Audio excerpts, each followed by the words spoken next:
We are well into the new year, and chances are you're trying to make better decisions than last year, including how you manage your money. And here with advice on how to prioritize those financial goals is VP of New York Life, Brian Magid. Brian, good morning to you. Hey, good morning. Thanks for having me. Of course, nice to have you. So, of course, financials are something that for a lot of families are tough to wrap their heads around, and so they have trouble prioritizing maybe what should go first and what should be left until later. So what advice do you have to share for families?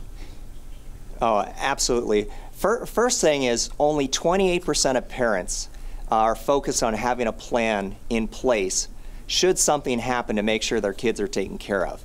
And so I'll use that as a backdrop to just say, you know, the number one financial mistake that people are making, they don't have a plan, they're neglecting to protect what matters most for their families, and just balancing those long-term financial goals with the day-to-day financial obligations that families are dealing with every day.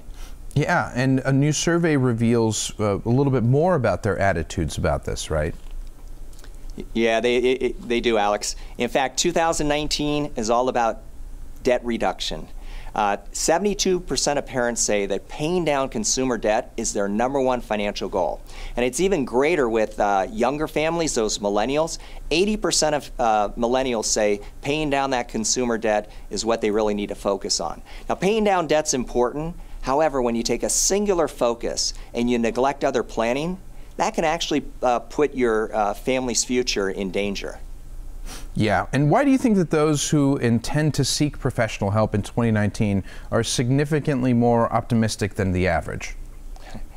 Well, think about it. When you meet with a professional that's professionally trained and you tell them your goals and objectives and they implement a plan for you, that really starts giving you peace of mind and confidence. It's through that peace of mind and confidence that really fuels the optimisms for families knowing that everything's taken care of.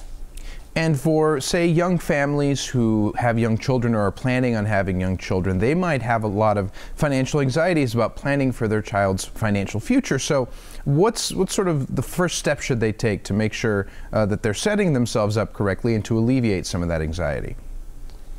Absolutely. So first steps is to find somebody, reach out to them, and just tell them what your goals and objectives are.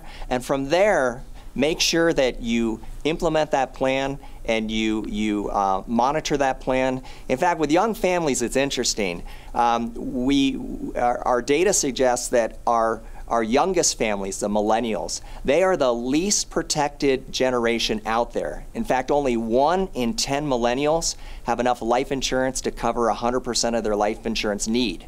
And this is a need that they self-reported to us.